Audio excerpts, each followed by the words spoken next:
Hi, welcome. Enjoy the content, subscribe, and turn on notifications. Jessica Moore spent the last 12 years of her life climbing step by step in a career that few believed she could maintain after so many losses. Since her parents' turbulent divorce, back when she was still a teenager, she learned to sustain her own faith in things. She was stubborn, focused, dedicated to the point of forgetting birthdays, holidays, and weekends.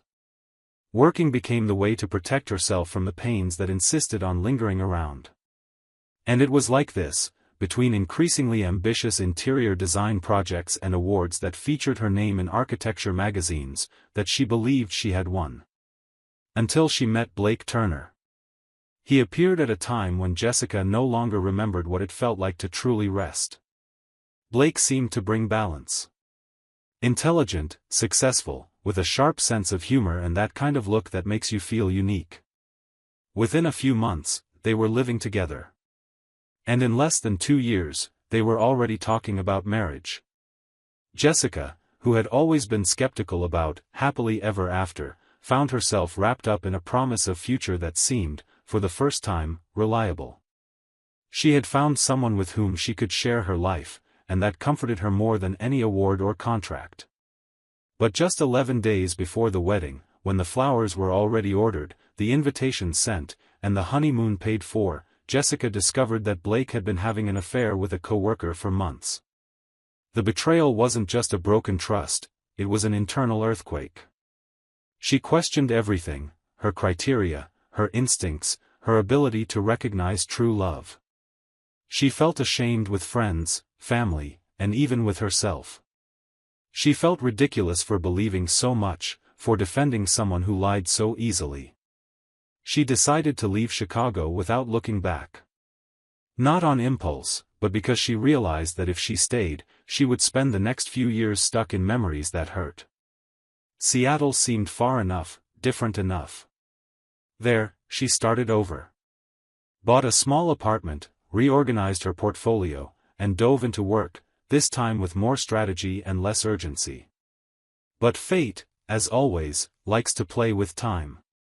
And it was during an art exhibition, which she almost decided not to attend, that she met Adam Keller. It was Denise who introduced them. She had been a client of Jessica's in an interior design project months earlier and insisted that she go to the event. Said she wanted to introduce her to her nephew, a prize-winning landscape architect who was passing through Seattle for a lecture. Jessica, still hurt and cautious, went only out of politeness. But Adam was different from any man she had ever met. He had a way of listening with genuine attention. He spoke about plants as if he were speaking about people. He was involved in sustainability and urban reforestation projects, but what caught her attention most was his genuine enthusiasm when he talked about each of these works. There was something serene about him, something that contrasted with the intensity of Blake. The connection between them was so spontaneous that, before they even realized it, they were exchanging messages every day. They began meeting frequently, casual lunches that turned into long dinners. He showed her the behind-the-scenes of his park projects, and she took him to see the interiors she designed. In 3 months, they were living together.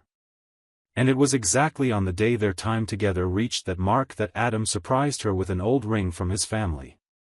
He said he wanted to share not just a house, but life with her. Jessica, with tears in her eyes, said yes without hesitation. Over the years, they built something solid. It wasn't perfect, but it was real. They shared breakfast in silence on busy days and talked for hours when they had time. They argued when they disagreed, but learned to give in. They traveled less than they would have liked, but managed to turn even a trip to the grocery store into something light. Jessica felt that she had finally found a home. With him, she could breathe. Adam respected her space, encouraged her ideas, participated in her achievements. There were no demands for attention, just genuine presence. And that was enough. In recent times, she had considered the idea of having children. She began to see the future as something safe, not as a tightrope. Her work was going well. Clients were increasing, the projects becoming more challenging. And with Adam by her side, she felt at peace, even on the hardest days. Their love wasn't loud, but it was firm. And it was this firmness that supported her when she received the call from the hospital informing her that her father had fallen at home and fractured his femur. Surgery was unavoidable, and he would need care for at least several weeks. Jessica packed her bags in a few hours and boarded a flight to Chicago. She left Adam with the promise that she would return as soon as her father was stable. There was no tension between them. He hugged her, kissed her forehead, and said it would be okay. She believed him. But there are things that even the most mature love can't predict. And sometimes, what seems buried long ago finds a way to resurface exactly where we least want to return. Jessica's plan was to stay in Chicago for 2 weeks, maybe 3, just the time necessary to help her father recover from surgery. She was determined to keep everything under control: medications, appointments, physical therapy, diet. Meanwhile, she remained connected with Adam, exchanging messages and video calls almost every day. He asked about her father, made jokes to make her smile, and said he was counting the days until she returned. Even from afar, his presence was constant, and Jessica felt supported. But the days kept passing, and she began to realize that things were more complicated than she had expected. Her father, as stubborn as ever, refused to follow some medical advice. The hired caregivers didn't last more than a week, and she ended up accumulating roles that drained her body and mind. It was during one of those trips to the pharmacy, while waiting for a medicine to be picked up, that she heard a familiar voice. She looked aside, almost unwillingly, and there was Blake. His face thinner, his eyes dull, his beard unshaven. He saw her too, and for a moment, both remained silent, trying to understand if that encounter was real. He was the first to speak, with a strained smile, saying that he was trying to recover, that it had been months since he quit his job, that the days had been too hard to count. Jessica didn't know what to say immediately. She felt anger and pity at the same time. The last image she had of him was that of a man who destroyed her dreams, and now, standing in front of her, he seemed only a broken reflection of what he once was. They talked for a few minutes. She said she was in the city because of her father. He mentioned that he had been attending some support meetings. Before parting ways, Blake asked if they could have coffee sometime, without ulterior motives. Jessica hesitated, but said yes. And days later, she ended up accepting. It was quick, informal. He told her that he was living alone, that his relationship with his parents had broken down after the layoff, and that the addiction had started as an escape until it became a hole from which he couldn't get out. She listened in silence. She didn't judge, nor justify. She simply listened. In the following days, the coffees repeated. Jessica didn't tell Adam anything about these meetings. At first, she believed it was unnecessary to bring this subject into the marriage. It was just temporary support, an act of humanity. But slowly, something inside her began to change. Blake no longer seemed like the villain of the story. A genuine remorse began to emerge in his words.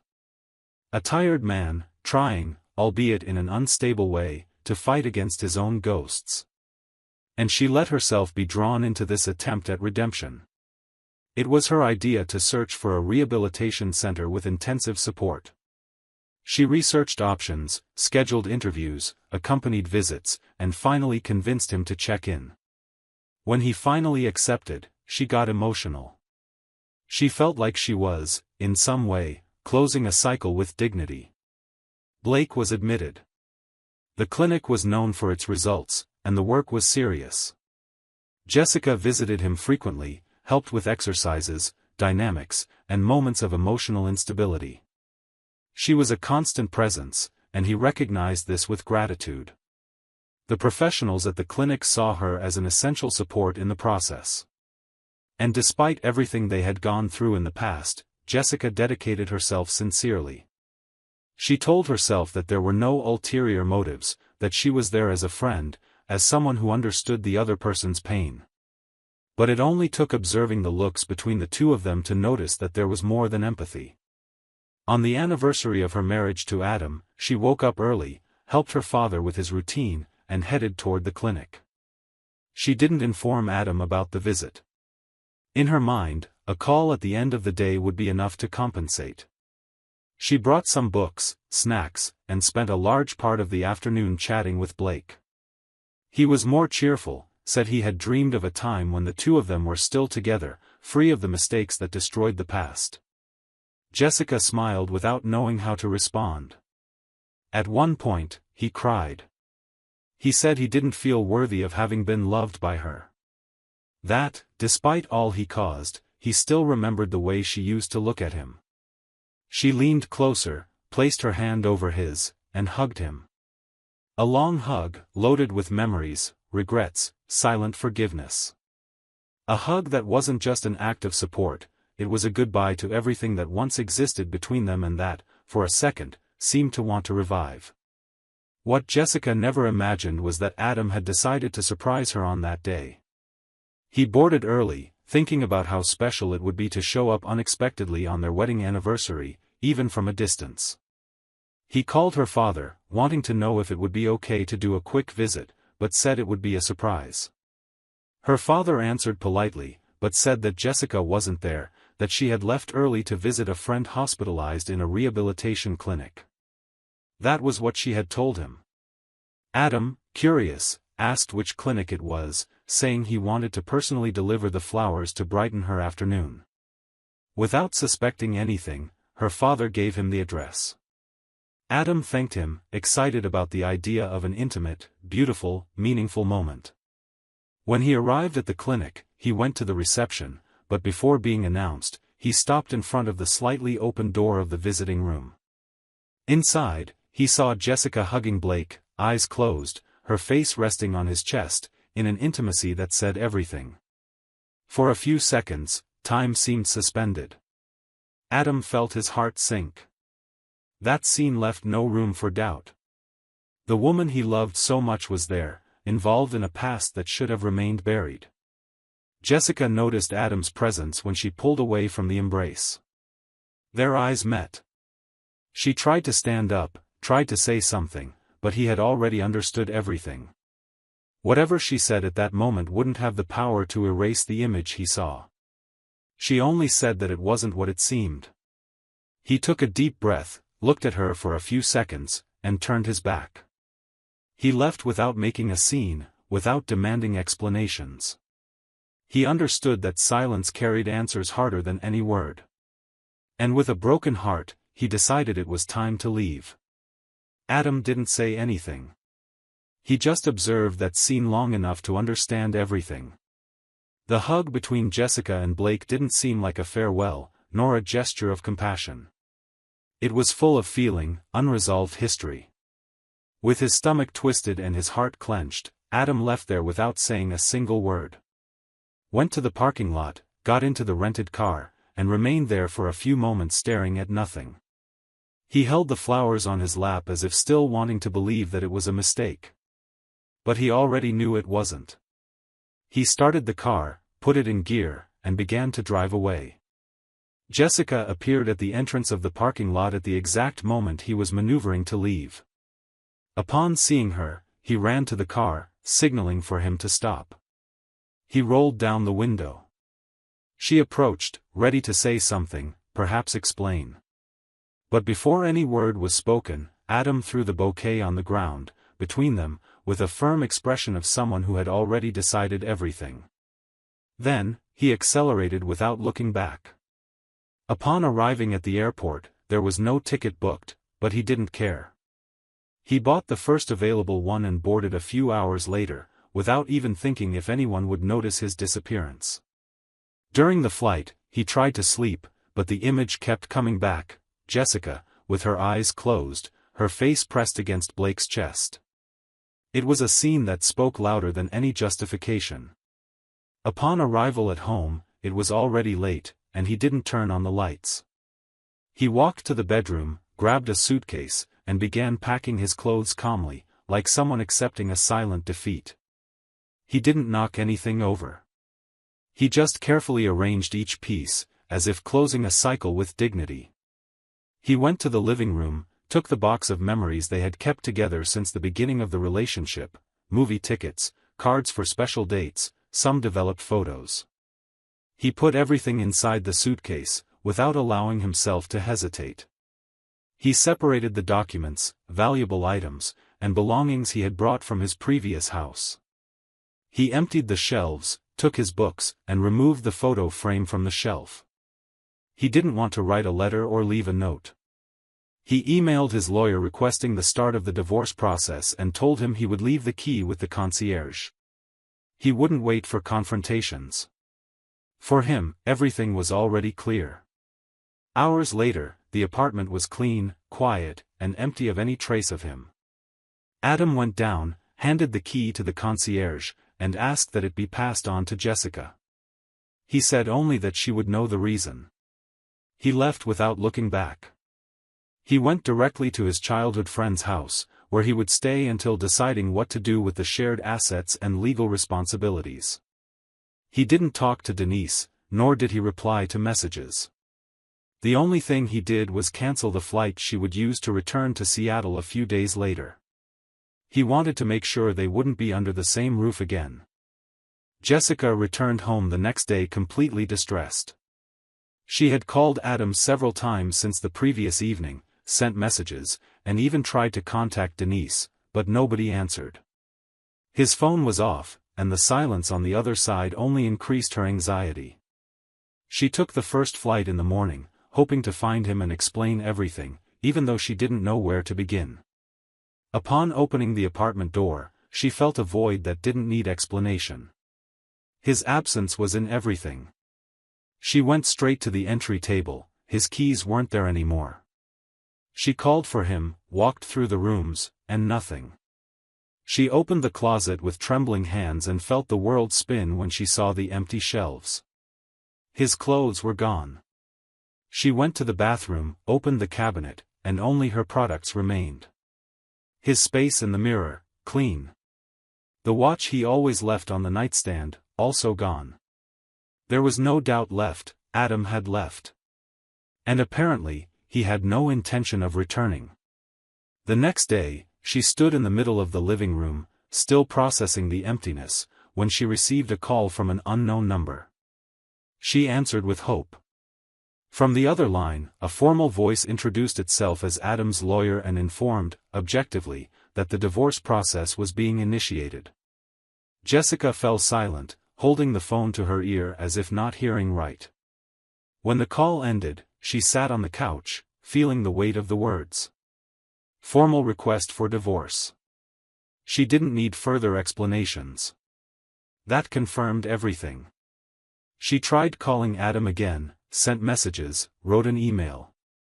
No response. She looked for Denise, who also didn't know anything. It was as if he had disappeared from the map. And in that absolute silence, she understood that he had left in a way she never imagined, without return, without discussion, without drama. Only with the certainty of someone who had seen enough to not want to come back. Jessica spent the following days in denial. She walked through the house as if he might still return, as if suddenly the sound of a key in the door might interrupt that silent nightmare.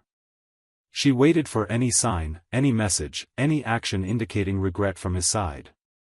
Nothing happened. The days dragged on between frustrated attempts at contact and sleepless nights, where every memory felt like a knife being driven in again. The photos of the couple were still on her phone, the daily habit still seemed linked to him, like preparing 2 cups of coffee without realizing it. Her body was in the present, but her mind insisted on living within what had been ripped away. Without direction, she took a flight back to Chicago. She thought that being away from their house, away from the walls that witnessed the fall of what had once been solid, might help calm her chest. It didn't help. Especially when she reunited with Blake at the clinic. He was still in treatment, with a slightly better appearance. He showed progress. He said he felt more centered, that the therapy sessions were affecting him in a profound way.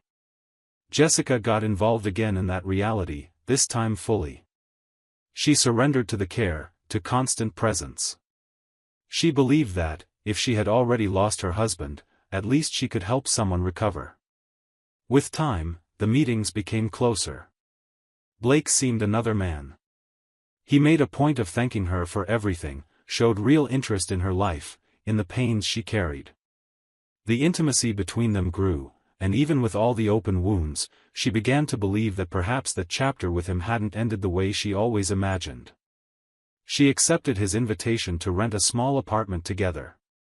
She told herself it was for practicality, for economy, since he had no one else to rely on and she still spent part of her days by his side. Deep down, she wished that gesture also meant redemption.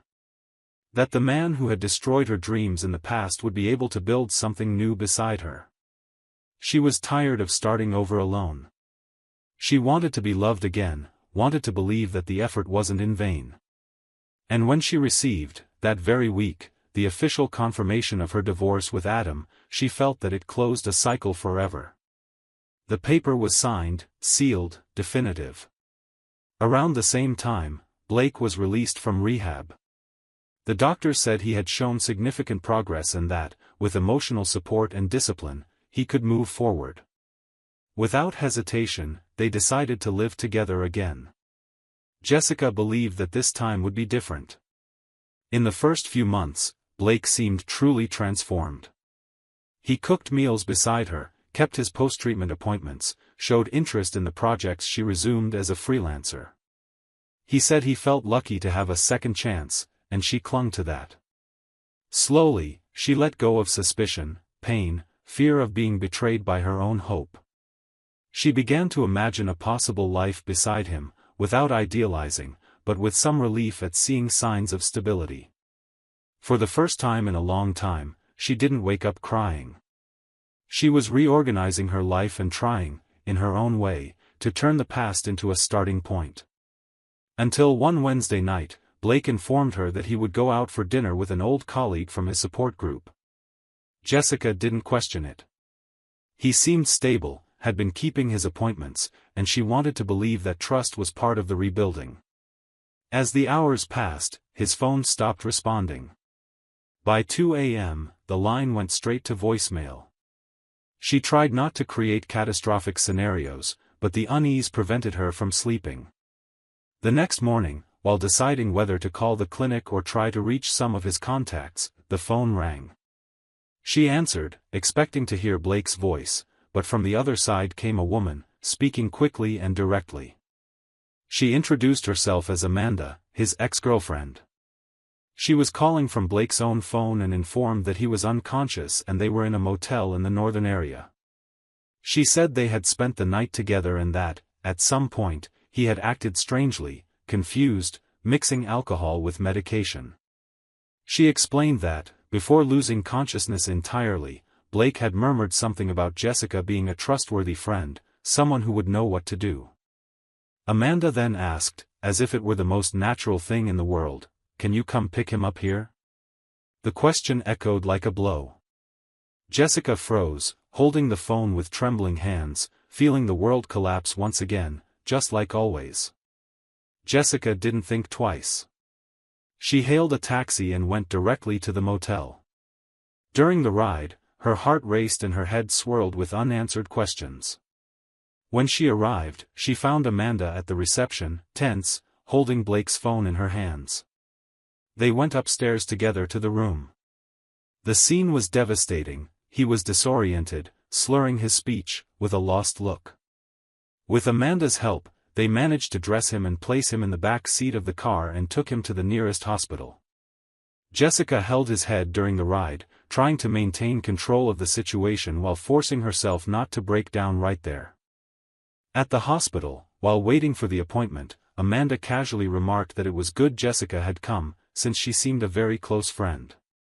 At that moment, Jessica corrected, firmly but without changing her tone. She said she wasn't a friend, she was his current girlfriend. Amanda remained silent for a few seconds, visibly unsettled. She said she didn't know, that Blake had omitted that. She looked at the floor, avoided eye contact, and, without saying anything else, left the hospital. Jessica didn't try to stop her. She stayed there, alone at the reception, tasting the bitter flavor of humiliation. The man she had tried to save once again was there, unconscious, after a relapse alongside his ex, as if the months of effort and hope had been merely a pause between two falls. And once again, she was the one holding the pieces. She spent a few days in silence, just breathing. She thought of Adam often. Imagined where he was, if he still remembered her, if he knew that everything had collapsed again. She wanted to tell him that she had tried, that what she did was out of compassion, that she never intended to betray. She wanted to explain what he saw at that clinic, what that moment really meant. But it was too late. He had disappeared like someone who understood that his love wasn't enough to hold her there. Nevertheless, she wrote a letter. By hand. 3 pages. She told everything. Apologized for exposing him to doubt. Apologized for not being clear, for letting the emotions of the past create cracks in a marriage that deserved protection. She said she still loved him. That no one, at any time, occupied the space that was his. She posted the letter without knowing if the address was still the same. Waited. 1 day. 2. A week. No response. Not an email. Not a returned envelope. Nothing. And it was in this silence that she truly understood that the end no longer depended on her. That some choices don't have a comeback, even when the remorse is sincere. That time doesn't freeze for those who make mistakes and then regret them. It moves on. It takes along the love that wasn't cared for in the right time. Jessica remained in Chicago, starting over once again. This time without Blake, without Adam, without plans. Just with the bitter lesson that, by trying to save someone who insisted on destroying themselves, she had lost the one who had truly been whole by her side. And what hurt the most wasn't the loneliness that remained. It was realizing that she had, in her hands, the chance to be happy, and she let it slip away trying to fix the past. Thank you for watching the video. If you enjoyed it, don't forget to subscribe to the channel and turn on notifications so you won't miss any updates. See you next time.